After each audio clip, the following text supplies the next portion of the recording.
Après la Seconde Guerre mondiale, le Salon de la jeune peinture rassembla une nouvelle génération d'artistes que le critique André Varnaud baptisa Nouvelle École de Paris. En pleine occupation allemande, Jean Bazaine avait organisé l'exposition 20 jeunes peintres de tradition française qui avaient réussi à échapper à la censure. Il s'agissait pourtant, selon les propres mots de l'organisateur, de permettre une exposition judéo-marxiste à une époque où les galeries n'osaient montrer que de l'art d'obédience nazie. Si les Allemands étaient restés muets, la presse collaborationniste de son côté s'était déchaînée.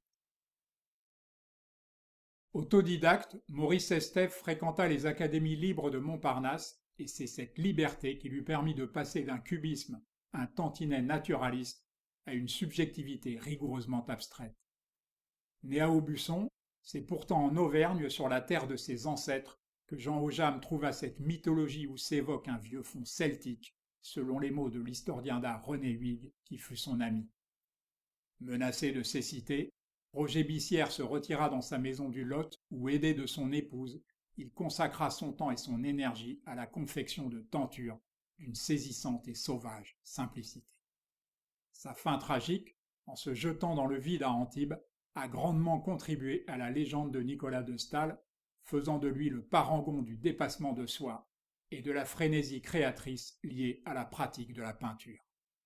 J'ai graduellement redécouvert la Chine, écrivait l'universel et génial Zhao Wuqi, à mesure que ma personnalité s'affirmait. Paradoxalement, c'est à la ville de Paris que je dois ce retour à mes origines profondes. D'abord fortement influencé par Bissière, son professeur à l'Académie Ranson, Alfred Manessier trouva sa manière propre dans sa foi, le lyrisme de son abstraction, se chargeant de symbolisme chrétien. Emilio Grossala souffrit de cet ostracisme commun aux peintres dont l'art est jugé décoratif. Il s'en consola en livrant des affiches de spectacles et des illustrations pour Zola, Monterland et Garcia Lorca. L'évolution de Jean Messager déconcerta ses inconditionnels.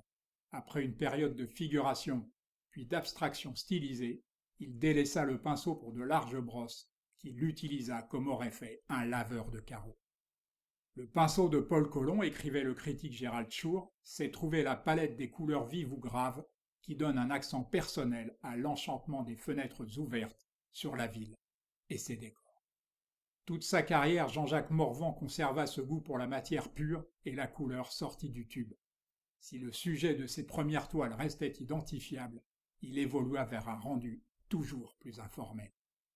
L'intense séduction des œuvres abstraites de Gérard Schneider tient à une absence d'intention géométrique ou théorique, mais sa spontanéité est le fruit d'un très long travail de préparation physique et mentale.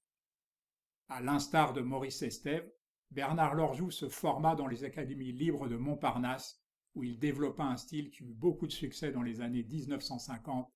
Il mérite d'être redécouvert. Comme celle de Schneider, la touche de Maurice Elie Sartou est plus maîtrisée qu'elle n'en a l'air. Se situant résolument à la limite de l'abstraction et de la figuration, c'est à la couleur qu'il donne le premier rôle.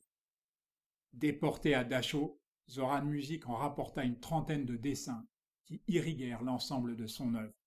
De la Castille, qu'il avait découvert jeune homme, il fit le support second de son inspiration. Peu de femmes, on l'aura noté, dans cette nouvelle génération, alors que la première école de Paris en comptait beaucoup. Mais je consacrerai un jour une vidéo à la puissante Yvette Halde, à laquelle je voue une affection particulière, à la belle Danielle Perret, qui fut activement soutenue par l'un des frères de Marcel Duchamp, Jacques Villon, dont elle fit le portrait pour une exposition des peintres témoins de leur temps, et surtout à Maria Elena Vieira da Silva, immense artiste qui eut le sculpteur Bourdelle comme professeur à l'Académie de la Grande Chaumière, avant de choisir définitivement et passionnément la peinture.